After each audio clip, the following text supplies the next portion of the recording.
बहुत पहले की बात है। किसी दूर दराज और खुशहाल जन्नत जैसी एक अजीमो शान सल्तनत हुआ करती थी, जहां एक बहुत ही ईमानदार और नेक दिल बादशाह हुकूमत करता था, जिसका नाम शाबान था। बादशाह शाबान अपनी सल्तनत में इंसाफ और सखावत की वजह से बहुत मशहूर था। खुदा ने बादशाह को 7 बेटियां की थीं। ये सातों शहजादियां हुस्नो जमाल, नज़ाकत और दानिशवरी में अपनी मिसाल थीं। उनके चेहरे पर 14वें के चांद जैसी चमक दमक और आंखों में सितारे जैसी चमक थी। बादशाह अपनी 7 बेटियों से बेपनाह मोहब्बत करता था। उनकी मुस्कुराहटें और मासूम शरारतें शाही महल के दरो दीवार में हर वक्त गूंजती रहती थीं। महल के हर एक कोने में उनके होने से एक अजीब सी खुशबू, रौनक और चहल पहल रहती थी, मानो महल में हर रोज ईद का दिन हो। एक दिन मौसम बहुत खुशगवार था। शहजादियों ने मंसूबा बनाया कि क्यों ना आज जंगल में शिकार के लिए जाया जाए। बादशाह से इजाजत मिलते ही वो अपनी अपनी सवारियों पर सवार होकर तीर कमान कंधों पर सजाए महल के एक ओर जंगल की तरफ रवाना हो गईं। सारा दिन वो जंगल में घूमती रहीं, मगर उन्हें कोई शिकार नहीं मिला। सूरज ढलने लगा और शाम होने लगी। थक हार कर मीरा ने मायूसी से आह भरी और अपनी बहनों को देखकर बोली, आज तो किस्मत ही खराब है, दूर दूर तक कोई शिकार नजर नहीं आ रहा। उसकी बात सुनकर मंतशा ने जवाब दिया, लगता है आज हमें खाली हाथ ही घर वापस जाना होगा।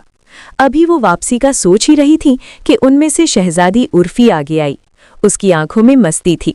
वो बोली, क्यों ना महल वापसी से पहले एक दौड़ हो जाए, देखते हैं किसका घोड़ा सबसे तेज दौड़ता है। शहजादी हिबा, जो सबसे समझदार थी, उसने फौरन मना किया और बोली, नहीं नहीं, देखो शाम हो रही है, हमें वापस चलना चाहिए। क्या बहादुर, बादशाह शाबान की बेटियां अब अंधेरे से डर रही हैं? हम तो शेर की बेटियां हैं। अल्फीसा का ये जुमला सुनकर बाकी सब शहजादियां खिलखिलाकर हंस पड़ी। मंतशा ने जोश में आकर कहा, चलो चलो बातें ना बनाओ, मैं जानती हूं कि इस दौड़ में मैं ही सबसे आगे रहूंगी और जीतूंगी भी। बस फिर क्या था, सातों शहजादियों ने अपने अपने घोड़ों को एड़ लगाई और जंगल की वादियों में दौड़ पड़ी। मुकाबला इतना सख्त था कि वो वक्त और रास्ते का होश खो बैठीं। दौड़ लगाते लगाते वो जंगल के एक अनजानी जगह निकल गईं। देखते ही देखते रात का अंधेरा छा गया और रास्ता नजर आना बंद हो गया। जब घोड़े रुके तो चारों तरफ गहरा अंधेरा था। सब शहजादियां डर गईं और इधर उधर देखने लगीं। जंगल की हैरतनाक आवाजें उन्हें डरा रही थीं। हिबा अपने घोड़े से नीचे उतरी जिससे रास्ते का पता कर सके कि अचानक उसकी नज़र कुछ फासले पर मौजूद एक अजीबोगरीब पेड़ पर पड़ी, जिसके तने के अंदर से एक तेज और सुरीली रोशनी फूट रही थी। शहजादी हिबा को उसे देखने की ख्वाहिश जागी। मजबूर होकर उस पेड़ के करीब गई और रोशनी के अंदर झांका। अंदर का मंजर देखकर वो हैरान रह गई। पेड़ के अंदर कोई मामूली खोखली जगह नहीं थी, बल्कि एक पूरी दुनिया आबाद थी। वाह, ये कितनी हसीन जगह है। हिबा की आवाज सुनकर बाकी शहजादियां भी घोड़ों से उतर आईं। एक एक करके सातों शहजादियां उस जादुई पेड़ के अंदर दाखिल हो गईं। वहां का नज़ारा किसी हसीन ख्वाब की मानिंद था। वहां का आसमान हल्का गुलाबी रंग का था। खूबसूरत पहाड़, झूमते हुए पेड़ और सामने ही एक बर्फीली पानी की झील थी, जिसका पानी हीरे की तरह चमक रहा था। हवाओं में भी खुशबू बह रही थी। शहजादी अल्फीसा को प्यास लगी थी। वो झील के किनारे गई और अपने हाथों के प्याले से पानी पिया।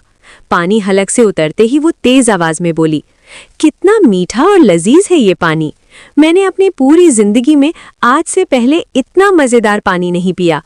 उसकी इतनी तारीफ सुनकर बाकी शहजादियों ने भी बारी बारी वहां से पानी को पिया, लेकिन वो नहीं जानती थी कि ये कोई मामूली पानी नहीं, बल्कि जादुई पानी था। पानी पीते ही उन पर एक जादुई असर जारी हो गया। उनका दिमाग काबू हो गया और उन्हें वो जगह और भी ज्यादा हसीन लगने लगी, यहाँ तक कि वो अपने घर, माँ बाप और सभी को भूलने लगी। जब वो झील से थोड़ा आगे बढ़ीं तो उन्हें वहाँ 7 निहायत खूबसूरत नौजवान शहजादे खड़े दिखाई दिए। वो बेहद हसीन और खूबसूरत लग रहे थे। इन शहजादों ने मुस्कुराकर एक खास जगह का इशारा किया और शहजादियाँ, जिन पर जादू का असर हो चुका था, बिना किसी सवाल या हिचकिचाहट के उनके पीछे पीछे चल पड़ीं। दूसरी तरफ शाही महल में कोहराम मचा हुआ था। रात हो चुकी थी, लेकिन शहजादियां अभी तक वापस नहीं लौटी थीं। बादशाह साबान बेचैनी से महल में इधर उधर टहल रहा था। मलका का रो रो कर बुरा हाल था। वो घबराहट में बादशाह के पास आईं और बोली, मेरा दिल बैठा जा रहा है। हमारी बच्चियां शिकार करने जंगल गई थीं, लेकिन अभी तक वापस नहीं आईं। बादशाह ने फौरन सिपा सालार को बुलाया और जोरदार आवाज में हुक्म दिया, फौज के दस्ते तैयार करो, शहजादियों को फौरन तलाश किया जाए।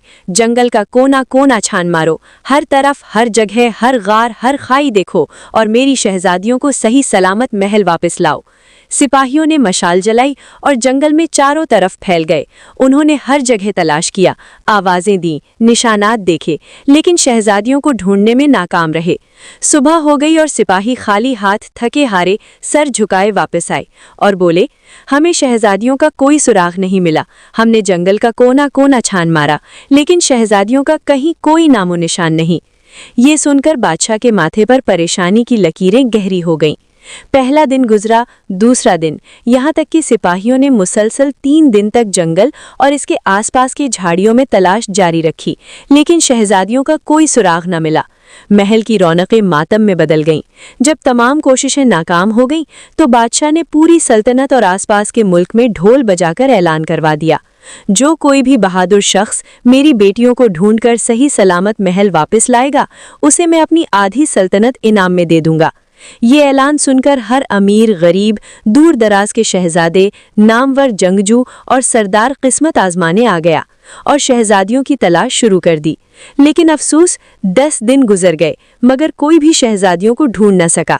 एक रोज महल के दरवाजे पर एक नौजवान आया। उसने पहरेदारों से बादशाह से मिलने की ख्वाहिश जाहिर की। इजाजत मिलने पर वो दरबार में बादशाह के सामने पेश हुआ। बादशाह सलामत, मैं सल्तनते शाम का शहजादा हूँ, आबिद शाह हूँ।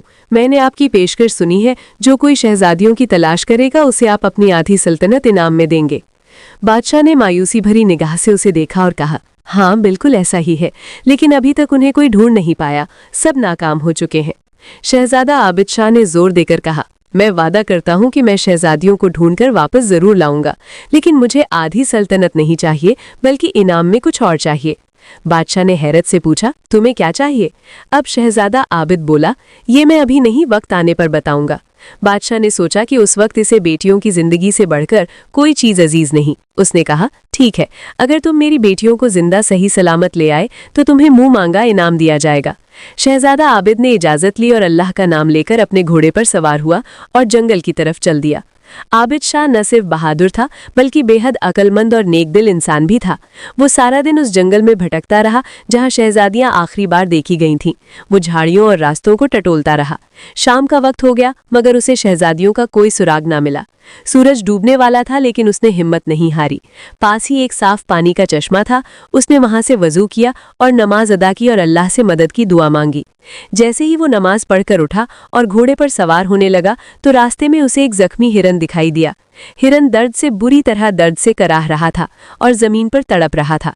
आबिद शाह उसके करीब गया तो देखा कि हिरन के पांव पर गहरा जख्म है और खून तेजी से बह रहा है। आबिद, जो कि एक नरमदिल इंसान था, वो किसी को तकलीफ में नहीं देख सकता था। उसने फौरन अपने थैले से जड़ी बूटियों से बनी मरहम निकाली और बड़े प्यार से हिरन के जख्म को साफ करके उस पर मरहम लगाई और पट्टी बांधी। फिर उसके सर पर प्यार से हाथ फेरते हुए बोला, अल्लाह तुम्हें शिफा दे नन्हे हिरन।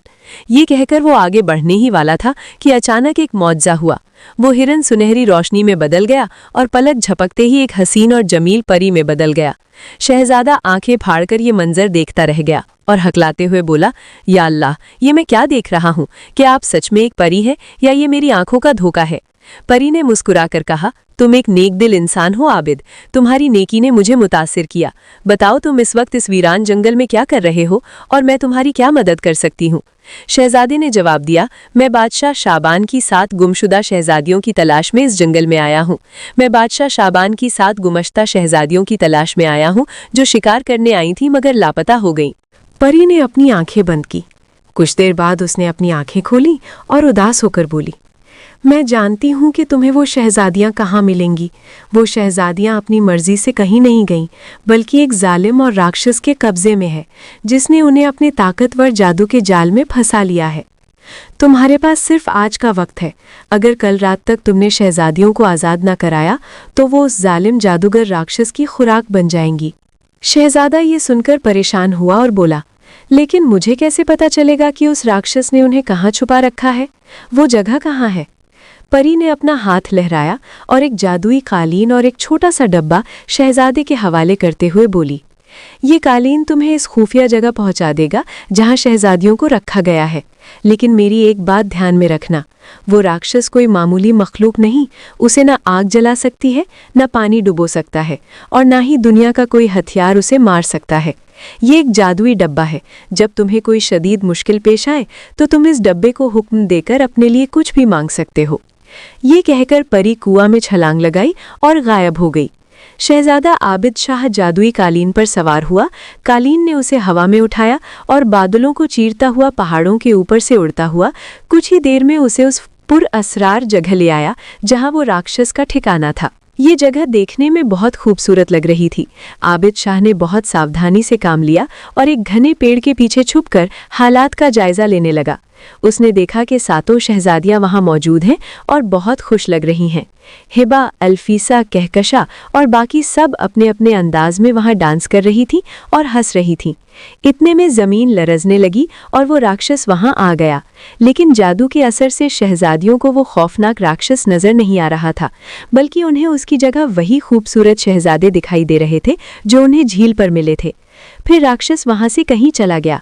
उसके जाते ही शहजादियां एक आलीशान महल की तरफ बढ़ीं और उसमें दाखिल हो गईं। शहजादे ने चुपके से उनका पीछा किया तो देखा कि अंदर 7 सोने के तख्त सजे हुए थे और हर शहजादी अपने तख्त पर बैठी थी। लेकिन शहजादे पर उस जादू का असर नहीं था, इसलिए उसे हकीकत नजर आ रही थी। हकीकत ये थी कि वो कोई महल नहीं बल्कि टूटी फूटी झोपड़ी थी, और वो तख्त नहीं बल्कि घास फूस से बनी हुई गंदी टोकरियां थीं जिन पर शहजादियां बैठी थीं। आबिद शाह सोचने लगा कि इन शहजादियों को इस खतरनाक जादू से कैसे आज़ाद कराया जाए। फिर उसे परी की दी हुई डिबिया याद आया। जादू तोड़ दवा निकाल। अचानक डिब्बे में से एक रोशनी निकली और वहां एक छोटी सी शीशी जाहिर हुई जिसमें साफ पानी था। अब शहजादियों के खाने का वक्त था। शहजादे ने मौके देखकर उनके आने से पहले चुपके से उनके खाने में वो जादू तोड़ दवा मिला दी और खुद पर्दे के पीछे छुपकर देखने लगा। जैसे ही शहजादियों ने खाने का पहला निवाला लिया, राक्षस का जादू कांच की तरह टूट गया। अचानक उनकी आंखों से पर्दा हट गया। जब वो खाना खा रही थी तो उन्हें नजर आया कि जिस मेज पर वो बैठी हैं वो कोई खूबसूरत शाही मेज नहीं बल्कि एक गंदा पुराना और जंग आलूद लोहे का मेज है, और खाना सड़ा हुआ है, बर्तन टूटे हुए हैं। यहाँ तक कि वो आलीशान महल गायब हो गया और वो एक टूटी फूटी झोपड़ी में खड़ी थी। शहजादियां खौफ से थर थर कांपने लगी और चीखकर बोले, ये सब क्या हुआ? हम कहाँ हैं? इतने में शहजादा आबिद शाह हिम्मत करके उनके सामने आया। उसने शहजादियों को तसल्ली दी और सारी हकीकत बयान की कि कैसे वो राक्षस के जाल में फंसी थीं। हकीकत जानकर शहजादियां खौफजदा हो गईं। अरीबा रोते हुए बोली, अब क्या होगा? वो राक्षस तो हमें शाम से पहले मार डालेगा। हम यहाँ से कैसे निकलेंगे?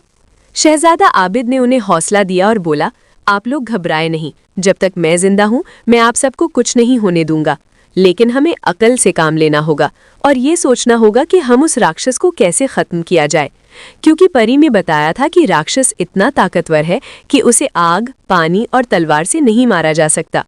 ये सुनकर तमाम शहजादियां फिर से परेशान हो गईं। शहजादा कुछ देर सोचता रहा और बोला, मेरे पास एक हल है। अब शाम होने वाली थी, सूरज ढल रहा था और राक्षस के वापस आने का वक्त करीब था।